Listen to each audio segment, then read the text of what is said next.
श्री गणेशाय नमः। श्री सरस्वतये नमः। श्री सद्गुरुदेव चरण कमलेभ्यो नमो नमः। ओम नमो भगवते वासुदेवाय। श्री राधा कृष्णाय नमो नमः। श्री रामचंद्र डोंगरे जी महाराज द्वारा रचित श्रीमद्भागवत रहस्य।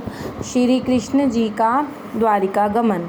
युधिष्ठिर का राजतिलक करके श्री कृष्ण द्वारिका गए। वहाँ की जनता ने रथ यात्रा का दर्शन किया। रथ में विराजित द्वारिकाधीश के रोज दर्शन करो।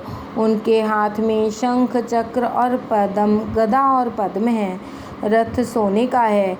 एक झांकी सी करें तो हमारा हृदय पिघलेगा। इस शरीर रथ में श्री कृष्ण की झांकी करो। हृदय में सिंहासन पर बिठाकर भक्तजन प्रभु का दर्शन करते हैं। ज्ञानी जन समाधि की अवस्था में ललाट में ब्रह्म दर्शन करते हैं। राधे राधे। द्वारिका में श्री कृष्ण का स्वागत। द्वारिकाधीश ने द्वारिका में प्रवेश किया।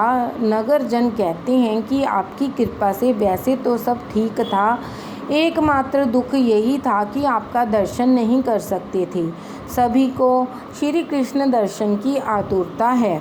भगवान ने अनेक रूप धारण किए और 16,000 रानियों के साथ राजप्रसाद में प्रवेश किया। भगवान बानी चतुर है। सभी रानियों से कहते हैं कि मैं तेरे घर में ही पहले आया हूँ। दूसरे दिन रानियों के बीच प्रेम कलह हुआ। भगवान की यह दिव्य लीला है। उस समय कामदेव लड़ने आया। रासलीला में कामदेव पराजित हुआ था। फिर भी उसके मन में असंतोष रह गया था कि उस समय तो श्री कृष्ण बालक ही थे। उस समय में हारा तो कोई अचरज की बात नहीं थी। कामदेव ने श्री कृष्ण से कहा, जब सुंदर युवतियाँ आपकी सेवा कर रही हों उसी समय मुझे झगड़ना है। सुंदर प्रेमल हाव भाव से रानियों ने श्री कृष्ण को प्रसन्न करने का प्रयत्न किया, किंतु श्री कृष्ण तो अजय ही रहे। वन में के वृक्षों के तले बैठकर काम का दमन करना तो ठीक है, परंतु अनेक रानियों के साथ रहकर काम को जीते वह तो परमात्मा है। श्री कृष्ण का चिंतन मनन करने वाले को काम सता नहीं सकता, तो श्री कृष्ण को तो वह कैसे ही सताएगा। ईश्वर वह है जिसे काम कभी अधीन न कर सके।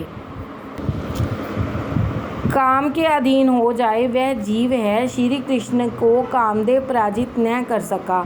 उसे अपने धनुष्वान का त्याग करना पड़ा। श्री कृष्ण योगेश्वर हैं। शंकर भी योगेश्वर हैं। प्रवृत्ति में पूर्णतः रह कर भी उसे आसक्त बने वही योगेश्वर हैं। संपूर्ण निवृत्ति में रहकर रूप में स्थिर रहे वे हैं योगेश्वर। राधे राधे। परीक्षित का जन्म।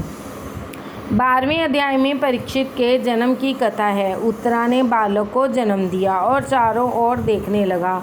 माता के उदर में मुझे चतुर्भुज स्वरूप जो पुरुष दिखता था वह कहाँ है।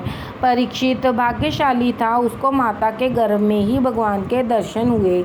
यही कारण है कि वह उत्तम श्रोता हैं। युधिष्ठिर ने ब्राह्मणों से पूछा कि बालक कैसा होगा। ब्राह्मणों ने कहा, वैसे तो सभी ग्रह दिव्य हैं, किंतु मृत्यु स्थान की कुछ गड़बड़ी है। उसकी मृत्यु सर्पदंश से होगी। यह सुनकर धर्मराज को दुख हुआ।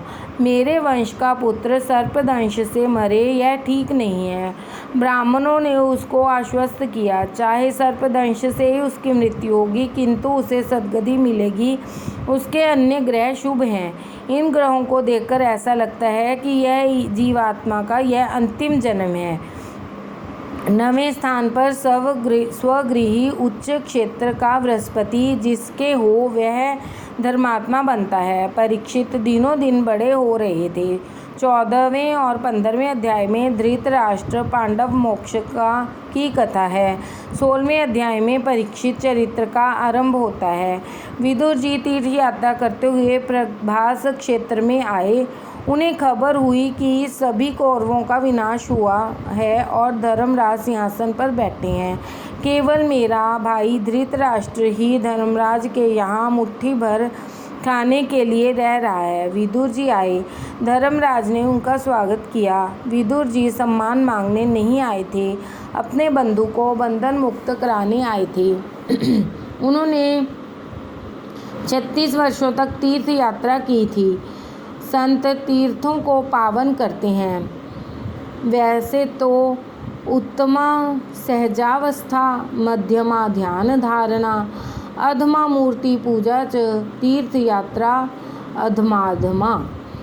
इसका कारण यह है कि यात्रा में अन्य चिंताओं के कारण परमात्मा का निमित्त ध्यान नहीं हो पाता, सत्कर्म नियम पूर्वक नहीं होता। उससे तीर्थ यात्रा की उपेक्षा भगवान का ध्यान श्रेष्ठ है। देवी भागवत में लिखा है कि घर की अपेक्षा अधिक सत्कर्म तीर्थ यात्रा में न हो सके तो तीर्थ यात्रा ही व्यर्थ है। विदुर जी ने 36 वर्ष तक यात्रा की, फिर भी बात तो अति संक्षेप में ही कही।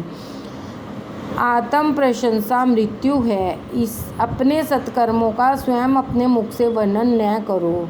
विदुर जी ने 36 वर्ष तक यात्रा का 36 शब्दों में वर्णन किया है। आजकल तो लोग हमने इतनी यात्रा की ऐसी बात बार बार करते हैं। अपने हाथ से जो पुण्य कार्य हो गए उसे भूल जाओ, जो पाप हों उसे याद रखो। सुखी होने का यह मार्ग है। किंतु मनुष्य पुण्य को तो याद रखता है और पाप भूल जाता है। युवावस्था में जिसने बहुत पाप किए हों उसे वृद्धावस्था में नींद नहीं आती। मध्यरात्रि के समय विदुर जी धृतराष्ट्र के पास गए। वे जाग ही रहे थे। विदुर जी ने पूछा कि नींद नहीं आ रही है क्या? जब भीम को तुमने विष भरे लड्डू खिलाए, उसके घर में तुम अब मीठे लड्डू खा रहे हो। धिक्कार है तुम्हें। पांडवों को तुमने दुख दिया और तुम ऐसे दुष्ट हो कि राजसभा में द्रौपदी को बुलाने की तुमने सम्मति दी थी। पांडवों को घर छोड़कर अब यात्रा करो। धृतराष्ट्र कहता है कि मेरे भतीजे बड़े अच्छे हैं, मेरी खूब सेवा करते हैं, उन्हें छोड़कर जाने का दिल नहीं होता। राधे राधे।